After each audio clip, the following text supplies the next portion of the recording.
Porque cada día es un reto. Porque cada día necesitamos sabiduría. Vale la pena buscar al Maestro de Maestros y recibir lecciones para vivir. Este es un mensaje de actualidad para vivir el presente con sabiduría y ver el futuro con esperanza. Este es su programa cristiano, Lecciones para Vivir. Hola Samuel, ¿cómo te encuentras? La lección de hoy es bastante interesante. Sí. Hermanos, qué bueno que nos acompañan en este estudio. ¿Cuál es el título de la lección y cuál es su propósito, Samuel? Bueno, primeramente me permito saludarles y darles una bienvenida al estudio de hoy. La lección se titula Discipular a los líderes espirituales, y el propósito es recordar que así como Jesús pasó toda la noche orando antes de escoger a sus apóstoles, nosotros debemos tener mucho cuidado y especialmente orar antes de escoger a los que han de ser líderes de nuestra iglesia. Es correcto. Inclinemos nuestros rostros. Te agradecemos, oh Dios, por tus bendiciones y nuevamente imploramos que estés con nosotros al estudiar tu palabra. Te lo pedimos todo en el nombre de nuestro Señor Jesús. Amén. Amén. John Ward era un aprendiz zapatero del siglo XVI que amaba a Jesús y deseaba ser un testigo leal. Cuando entró otro aprendiz, John le habló de cosas espirituales, pero el nuevo empleado no le interesaba. Un día el nuevo empleado fue sorprendido cambiando una moneda falsa por una buena y en su humillación por ser culpable pidió a John que orara por él. Por medio de la lealtad de John Ward, ese hombre puso su fe en Dios y se convirtió en un discípulo fiel. El joven aprendiz era Guillermo Carey, quien llegó a ser un gran misionero en la India. La vida y el ministerio de Carey tuvieron una tremenda influencia para la causa del Evangelio mundial en tiempos modernos. Antes de que Jesús se fuera al cielo, Él nos dio una tarea muy específica. En Mateo 28:19 dice, por tanto, id y haced discípulos a todas las naciones. Esto es lo que estamos estudiando en esta serie de El Discipulado. Samuel, ¿cuál es la mejor manera de discipular y enseñar? ¿En qué consistió la preparación de los discípulos? Bueno, mira lo que escribió Dan Solís, el autor de la guía del estudio. Cristo comprendió que el liderazgo era cultivado con efectividad en grupos pequeños y no en masa por medio de conferencias. Un número limitado sería escogido para las clases de graduados iniciales. Cuando mis hermanos eran pequeños, algunos de ellos asistieron a escuelitas de iglesia de 2 maestros para 2 salones. En un salón estaban los grados del 1 al 4 y en el otro los grados del 5 al 8. En Estados Unidos son 8 grados de primaria. Ninguno de ellos sufrió retraso por ello. Ahora, se ha descubierto que los niños que asisten a escuelas rurales donde hay solo un maestro aprenden mejor. Se llevan mejor y son más responsables que los que asisten a escuelas grandes, según el informe del Departamento de Educación de los Estados Unidos de julio del 2008. Los programas son menos rígidos, hay menos reglas, menos burocracia, más tiempo para que los administradores pasen el salón de clases y conozcan a los maestros y alumnos. Los alumnos aprenden más independientemente, los mayores ayudan a los más chicos y hay menos problemas de disciplina. El apoyo de la comunidad y de los padres es mayor que en las escuelas grandes. La mejor manera de enseñar y discipular es en grupos pequeños. En una entrevista con Christianity Today se le preguntó al famoso pastor Billy Graham cuál sería su plan de acción si fuera pastor de una gran iglesia. Y él contestó, una de las primeras cosas que haría sería tomar un pequeño grupo de 8, 10 o 12 hombres, reunirme con ellos cada semana durante varios años para enseñarles todo lo que pueda. Luego ellos harían lo mismo, se rodearían de 8, 10 o 12 hombres para hacer más discípulos. La preparación de los discípulos para el liderazgo involucraba recibir conocimientos. Sin embargo, el crecimiento espiritual era prioritario. Necesitaban adquirir experiencia en las cosas de Dios, en la fe, en las dificultades, en la santificación, en el sacrificio propio y una comprensión intelectual de las doctrinas y la teología. Jesús les dio todo eso. Gracias, Samuel. El doctor Geuss desarrolló una ceguera en la última parte de su vida por la formación de cataratas. En aquellos tiempos, la ciencia no estaba tan adelantada para operar con éxito todos los casos de cataratas. Cuando volvió del hospital completamente ciego por no haber podido recibir el tratamiento, resolvió continuar predicando la palabra de Dios. Al terminar su primer sermón, después de haber perdido la vista, una señora se acercó y le dijo, doctor, quiero decirle que quisiera que se hubiese quedado ciego durante los últimos 20 años, pues nunca le había oído predicar un sermón tan bueno como este. El problema con el pastor es que antes leía todos sus sermones, pero ahora tenía que aprendérselos. Qué interesante. Yo creo que ahora en este tiempo hay que pedir a los pastores que se aprendan de memoria. Los líderes deben no solo tener una relación íntima con Dios, sino conocer el mensaje de las Escrituras. Esta sección se titula El liderazgo comienza aquí. Samuel, ¿cómo decidió Jesús a quién llamar y qué hizo antes de llamar a sus discípulos? Bien, dice Lucas 6, 12 y 13. En aquellos días él fue al monte a orar y pasó la noche orando a Dios. Y cuando era de día llamó a sus discípulos y escogió a 12 de ellos, a los cuales también llamó apóstoles. ¿Puedes nombrar los 12 apóstoles, Obed? Están en los versículos 14 al 16. Bueno, podría ser Pedro, Andrés, Santiago, Juan, Felipe, Natanael, Judas, Tomás, Mateo. A ver, síguele tú. Bartolomé, Jacobo, hijo de Alfeo, Simón Celote y Judas, hermano de Jacobo. Antes de que Jesús eligiera a los 12 que lo acompañarían durante la mayor parte de su ministerio terrenal, pasó la noche orando. Es de suponerse que la mayor parte de su oración fue pedir a Dios que le mostrara a quiénes elegir. Dice Elena White en Hechos de los Apóstoles, página 15, para continuar su obra, Cristo no escogió la erudición o la elocuencia del Sanedrín judío o el poder de Roma, pasando por alto a los maestros judíos que se consideraban justos. El artífice maestro escogió a hombres humildes y sin letras para proclamar las verdades que habían de llevarse al mundo. A esos hombres se propuso prepararlos y educarlos como directores de su iglesia. Ahora, ¿por qué los eligió a ellos? En la misma cita nos dice por qué. El Evangelio no había de ser proclamado por el poder ni la sabiduría de los hombres, sino por el poder de Dios. Estos hombres no tenían nada de qué enorgullecerse, eran sencillos y humildes y se dejaron moldear por Jesús. No fue tarea fácil ni rápida. Durante 3 años y medio estuvieron con él, escuchando y observando todo lo que hacía y decía. Y todavía al final de su ministerio se estaban peleando por quién ocuparía el puesto más elevado cuando Jesús estableciera su reino. Sin embargo, aprendieron más adelante porque todos ellos estuvieron dispuestos a sufrir y morir por el Evangelio. A pesar de que no estaban capacitados para la tarea que los esperaba, dice Dan Solís, Cristo invistió espiritualmente a los líderes con las capacidades y la educación proporcionales a las tareas asignadas. Samuel, ¿cuál es la enseñanza para nosotros de la forma en que Jesús escogió a sus líderes? Bueno, definitivamente debemos seguir el ejemplo de Jesús. Cuando hemos de elegir personas para que tomen puestos de liderazgo en la iglesia, debemos pedir la dirección de Dios. Dice el comentario de la lección, si Cristo necesitaba orar para obtener la sabiduría requerida, ¿cuánto más los cristianos de hoy deberían pedir esa sabiduría a elegir a los encargados de velar por el progreso de la Gran Comisión? Gracias, Samuel. Se cuenta que los diáconos de cierta iglesia discutían acerca de celebrar una campaña de reavivamiento y varios insistían en invitar al pastor Dwight Moody para darla, ya que el Espíritu Santo obraba en él. Pero uno de los oponentes se puso de pie y dijo, oyéndose hablar así, cualquiera pensaría que Moody tiene un monopolio sobre el Espíritu Santo. Sabemos que no es así, fue la calmada respuesta de uno de los diáconos. Pero nos parece que el Espíritu Santo tiene un monopolio sobre el pastor Moody. La pregunta es, ¿tiene el Espíritu Santo un monopolio sobre ti? Qué interesante pregunta. ¿Y le has permitido que te controle? Esta sección se llama Conocimiento y Experiencia. Primera parte. Samuel, además del conocimiento de las Escrituras, los discípulos observaban a Jesús. ¿Cómo sabrían los apóstoles cómo actuar cuando Jesús se fuera? ¿A quién observarían? ¿Por qué el entrenamiento y compromiso de los apóstoles necesitaba ser intenso que el de los demás discípulos? Mientras Jesús estuvo con sus discípulos, ellos no se preocuparon.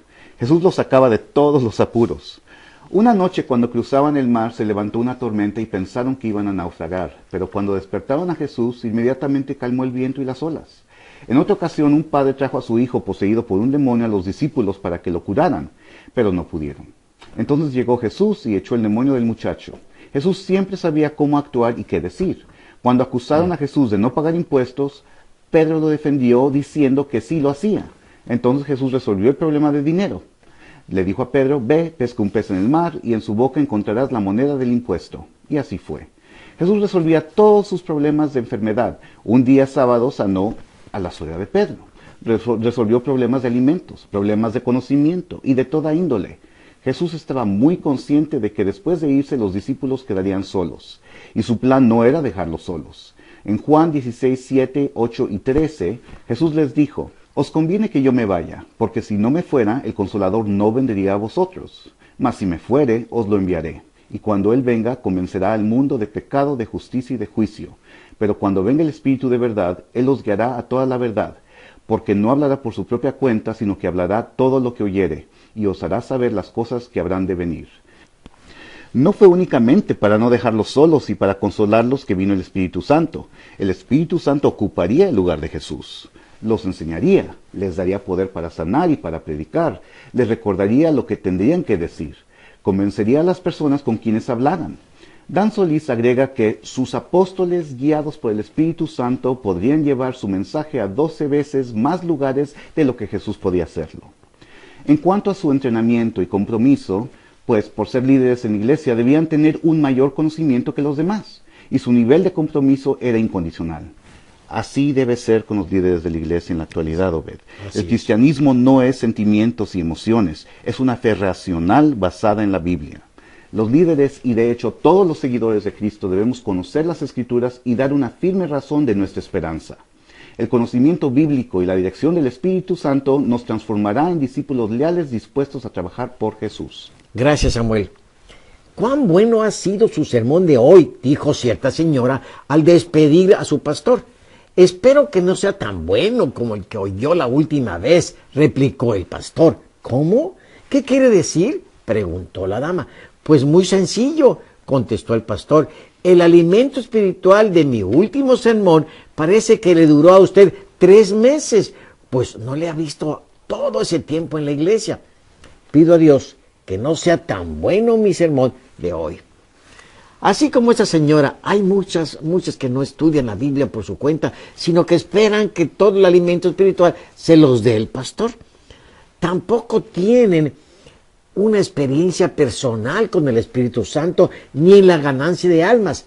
Piensan que el hacer discípulos es tarea únicamente del pastor. Esta sección es continuación de la serie Conocimiento y Experiencia, parte 2. Samuel, ¿eran los apóstoles que escogió Jesús los mejores candidatos disponibles?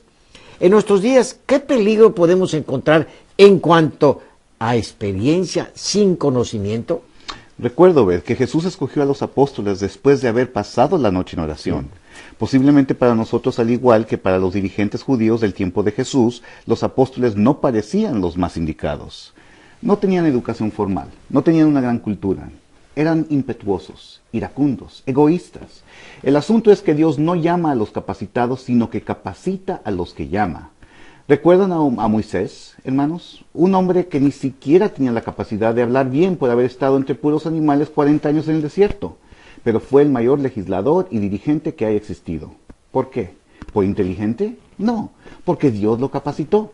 Así, en el tiempo de Jesús, Él invistió espiritualmente a los líderes con las capacidades y la educación necesaria para las tareas asignadas. Los 12 apóstoles tuvieron la oportunidad de ser los más estrechamente vinculados a Jesús. A ellos les enseñó Jesús la regla de oro y el amor por los enemigos. En Lucas 6:27 dice, pero a vosotros los que oís, os digo, amad a vuestros enemigos, haced bien a los que os aborrecen, bendecid a los que os maldicen, y orad por los que os ultrajan y os persiguen. Lucas 6:31. Y como queréis que hagan los hombres con vosotros, así también haced vosotros con ellos. Tú preguntas, ¿por qué no eligió personas con educación formal y gran cultura? Bueno, pues el candidato a quien Jesús no escogió para su discípulo tenía estas cualidades. Dice el deseado de todas las gentes, página 260. Un hombre que no había sido llamado se presentó con insistencia entre ellos. Era Judas Iscariote, hombre que profesaba seguir a Jesús. Judas creía que Jesús era el Mesías y uniéndose a los discípulos esperaba conseguir un alto puesto en el nuevo reino. Los discípulos anhelaban que Judas llegase a ser uno de ellos. Parecía un hombre respetable, de agudo discernimiento y habilidad administrativa. La historia ulterior de Judas les iba a enseñar el peligro que hay en decidir la idoneidad de los hombres para la obra de Dios, basándose en alguna consideración mundanal. Vamos a la otra pregunta que hiciste acerca de qué peligro podemos encontrar en cuanto a experiencias sin conocimiento. El autor de la lección, Dan Solís, dice: ciertos sectores del cristianismo han elevado la emoción, los sentimientos y la experiencia por sobre el conocimiento. Estas personas creen que la experiencia por sí sola es importante. Obedecer o guardar la ley no es importante. Dicen algunos que las verdades son relativas. A veces se deben creer, otras veces no, dependiendo de las emociones. Agrega Solís: la emoción y la excitación religiosa llegan a ser la vara de medir para una espiritualidad genuina. Debemos tener cuidado con las experiencias que afecten las emociones. Es importante el conocimiento de las Escrituras para saber qué es lo que agrada a Dios y saber también que todo lo que distraiga de la reverencia que debemos mostrar a Dios no es obra del Espíritu Santo. Gracias, Samuel. El doctor Payson fue a su iglesia una noche tan tempestuosa que pensaba no asistiría a nadie. Minutos después entró un ancianito negro quien le explicó al predicador que venía de otra población y le preguntó si él iba a predicar esa noche. Oyendo esto, el doctor Payson decidió predicar su sermón, aunque no hubiera ninguna otra persona presente, y lo hizo con todo el poder del Espíritu Santo. Después de mucho tiempo, el doctor Payson encontró al mismo señor en la calle y le preguntó: ¿qué le pareció el sermón de aquella noche tempestuosa? Pues verá, doctor, nunca he escuchado un sermón mejor. Recuerde que me senté cerca del púlpito. Cada vez que usted decía algo duro acerca de los pecados de los hombres, miraba alrededor de mí y no viendo a nadie me decía a mí mismo: te lo está diciendo a ti, pomposo, que eres un terrible pecador. Su sermón me hizo pensar y me convertí. Ahora soy diácono de mi iglesia. Muchos de los conversos de Jesús fueron personas que se entrevistaron con Jesús de uno a uno. Así los discípulos de Cristo no dejarán pasar la oportunidad de evangelizar una sola alma. Samuel, ¿qué características buscó Jesús en los apóstoles que le ayudarían en su misión? ¿Por qué es importante dar a otros la oportunidad de servir? La guía del maestro define la palabra apóstol. Dice que significa uno que es enviado. Los nombrados como apóstoles tenían la autoridad de quien los había enviado, o sea, la autoridad de quien representaban. El apóstol era efectivo solo para esa generación. Pedro no podía nombrar a nadie para ser apóstol. La única excepción se hizo con Matías. Jesús buscaba en sus seguidores características de humildad. Pablo lo reiteró en Filipenses 2:3. Nada hagáis por contienda o por vanagloria, antes bien con humildad, estimando cada uno a los demás como superiores a él mismo. Los seguidores de Jesús no necesitan ser populares, pero es necesario que sean humildes y moldeables. Dice Sofonías capítulo 2, versículo 3, buscad a Jehová todos los humildes de la tierra. En Mateo capítulo 11, versículo 29 dice, llevad mi yugo sobre vosotros y aprended de mí, que soy manso y humilde de corazón, y hallaréis descanso para vuestras almas, dijo Jesús. En Jeremías capítulo 50, versículo 31, reprende a los soberbios. He aquí, yo estoy contra ti, oh soberbio, dice el Señor, Jehová de los ejércitos, porque tu día ha venido, el tiempo en que te castigaré. En Isaías 57:15 dice, porque así dijo el alto y sublime, el que habita en la eternidad, y cuyo nombre es el Santo. Yo habito en la altura y la santidad, y con el quebrantado y humilde de espíritu, para hacer vivir el espíritu de los humildes, y para vivificar el corazón de los quebrantados. No hemos de tratar de impresionar a otros con nuestra educación o elocuencia, como aquel diácono que quiso impresionar a unos jovencitos. Vestido pomposamente, hablaba con arrogancia sobre la importancia de vivir una vida cristiana. Con mucho orgullo preguntó, ¿por qué creen que la gente me llama cristiano? Después de una pausa, uno de los muchachos dijo, a lo mejor es porque no lo conocen. Lo acabó con esa respuesta. Pero ¿sabes, Samuel? Muchas veces, en lugar de ser sencillos y amables con los demás, algunos líderes muestran un carácter déspota y dado a dar órdenes. se nos olvida que los líderes tienen la oportunidad de servir a los demás. Sí, tú preguntaste, ¿por qué es importante dar a otros la oportunidad de servir? Es pues porque a los verdaderos hijos de Dios les da mucha satisfacción poder servir a los demás. Así es. Tabita o Dorcas, así era. Su vida era una vida de servicio. Nuestro Salvador se entregó al servicio desinteresado. Él enseñó que para seguirlo, cada uno de nosotros debe desechar los intereses egoístas a fin de servir a los demás. Somos más felices y nos sentimos más satisfechos cuando actuamos y prestamos servicio por el simple hecho de dar y no por lo que recibimos. Quiero recalcar lo que dice el autor de la lección. Jesús no estaba en contra de la clase educada o erudita. Él mismo demostró mucho conocimiento a una edad temprana. Es solo que a menudo los que tienen más educación, riqueza o poder no están listos para humillarse en la forma en que especialmente los líderes tienen que hacerlo para que el Señor pueda usarlos. Pero no siempre es así. En el Antiguo Testamento Dios utilizó una mujer de clase alta para construir un cuarto para el profeta Elías. Y en el Nuevo Testamento encontramos a José de Arimatea que sin pensar en lo que podían hacer contra él los judíos, dio su tumba para enterrar a Jesús. Correcto. Gracias, Samuel. En el año 2002, Jorge Barna escribió un artículo llamado El estado de la iglesia. Condujo en una encuesta a las personas que se decían cristianas y encontró los siguientes datos en cuanto a su conocimiento bíblico. El 48% de las personas no podían nombrar los 4 evangelios. El 52% no podían mencionar más de 2 o 3 discípulos. El 60% de los americanos no podían decir 5 de los 10 mandamientos. El 61% de los americanos pensaban que el Sermón del Monte fue predicado por Billy Graham. El 71% de los cristianos americanos piensan que el siguiente es un versículo bíblico. Dios ayuda a los que se ayudan. Dijo Barna, los americanos reverencian la Biblia, pero en realidad no saben lo que dicen. Por lo tanto, se han convertido en una nación de analfabetas bíblicos. ¡Qué duro! Con razón, miles de cristianos están cayendo presos de los falsos maestros hoy en día. No se alimentan a sí mismos de la palabra de Dios. Esta sección se titula Lo que Jesús dejó. Samuel, ¿cómo eran estos hombres a quienes Jesús dejó a cargo del Evangelio cuando Él regresó al cielo? Bien, dice Hechos 1, versículo 8. Pero recibiréis poder cuando haya venido sobre vosotros el Espíritu Santo, y me seréis testigos en Jerusalén, en toda Judea, en Samaria y hasta lo último de la tierra. Jesús dejó un grupo de hombres que lo amaban por sobre todas las cosas y que estaban dispuestos a seguir sus órdenes y cumplir su voluntad. Unos hombres que unos días más tarde fueron llenos del Espíritu Santo y nada los detuvo en su tarea de evangelizar al mundo. Hombres valientes, humildes, pero firmes en sus decisiones por Cristo, dice el versículo 22 de Hechos 1. Comenzando desde el bautismo de Juan hasta el día en que de entre nosotros fue recibido arriba, uno se ha hecho testigo con nosotros de su resurrección. Fueron testigos oculares de la vida, de los hechos y de la muerte y resurrección de su Salvador, aún el que fue nombrado para ocupar el lugar de Judas Iscariote. Durante 3 años y medio habían estado bajo la instrucción del mayor maestro que el mundo conoció alguna vez. Dice el libro Hechos de los Apóstoles, página 15.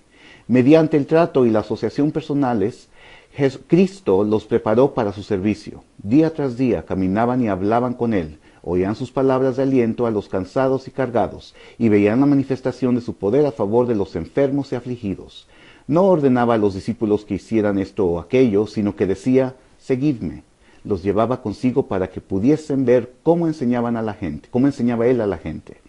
Y así continuó la iglesia primitiva en la elección de sus líderes. Cuando hizo falta resolver el problema de servicio a los hermanos, dijeron los apóstoles en Hechos 6:3, buscad pues, hermanos, de entre vosotros a 7 varones de buen testimonio, llenos del Espíritu Santo y de sabiduría, a quienes encarguemos de este trabajo. Agradó la propuesta a toda la multitud, y eligieron a Esteban, varón lleno de fe y del Espíritu Santo, a Felipe, a Prócoro, a Nicanor, a Timón, a Parmenás y a Nicolás, prosélito de Antioquía. Y la iglesia era unida y se dejaba sentir el amor fraternal entre sus miembros y crecía, y cada vez se levantaban nuevos grupos en distintos lugares. Dijo F. Lincecum en su libro ¿Por qué no llega el avivamiento? Página 36. Dios nunca ha tenido el propósito de que su iglesia sea un refrigerador para conservar la piedad de los fieles, sino una incubadora de nuevos convertidos. Este es el propósito de la iglesia y sus líderes, Correcto. llevar el evangelio al mundo y aceptar y cuidar a los nuevos conversos. Gracias, Samuel. El ministerio de Cristo en la tierra fue hecho más efectivo por aquellos que Él eligió como sus discípulos. Samuel, la edificación de un equipo efectivo comienza con el reclutamiento y este debe comenzar con oración. Así es. No todos están igualmente equipados, pero todos igualmente pueden ayudar a la obra de Dios. Cuando Jesús eligió a los 12, Él conocía bien sus características, su personalidad, su carácter, sus puntos fuertes, sus puntos débiles, pero a cada quien se le exige de acuerdo con su capacidad. Ni se exige más, ni se acepta menos. Samuel, haznos un resumen de esta lección, por favor. Con mucho gusto. Primero, Cristo comprendió que era mucho más efectivo cultivar el liderazgo por medio de grupos pequeños, de manera que Él escogió a los 12 para prepararlos en la dirección de la iglesia que Él dejaría establecida. Segundo, el liderazgo comienza con la elección de líderes, pero los líderes deben elegirse con mucha oración. Jesús pasó toda la noche orando antes de elegir a sus apóstoles. De hecho, recordemos que Él no eligió a Judas, sino que Judas Iscariote se unió al grupo, y aunque Jesús lo quiso disuadir, no lo rechazó. Tercero, son importantes el conocimiento de las Escrituras para saber la voluntad de Dios y nuestras experiencias en la predicación del Evangelio para hacernos crecer en la fe. Pero la emoción no debe gobernar nuestra vida. Cuarto, Jesús buscaba en sus seguidores características de humildad. Los seguidores de Jesús no necesitan ser populares, pero es necesario que sean humildes y moldeables. Quinto, Dios nunca ha tenido el propósito de que su iglesia sea un refrigerador para conservar la piedad de los fieles, sino una incubadora de nuevos convertidos. Debemos abrir las puertas a todo el que quiera entrar. Samuel, antes de terminar, tengo una última pregunta para ti. ¿Cómo preparó Jesús a sus discípulos? Por medio de experiencias compartidas, viviendo juntos, comiendo juntos, caminando juntos, pescando juntos y orando juntos. Jesús fue un modelo de liderazgo espiritual para sus discípulos. Ellos lo observaron confrontando la ignorancia y prejuicio religioso, obteniendo lecciones religiosas de alimentación a multitudes, viéndolo orar, encontrándose personalmente con Dios y con Satanás, observando sus numerosas creaciones. ¿Qué serie de conferencias podía reemplazar esa experiencia? Ninguna. Es correcto. Amigos, el tiempo se nos ha terminado. Los esperamos la próxima lección. Que Dios los bendiga. Lecciones para vivir. Yo he venido para que tengan vida y para que la tengan en abundancia. Descubra cómo recibir este don en Lecciones para Vivir.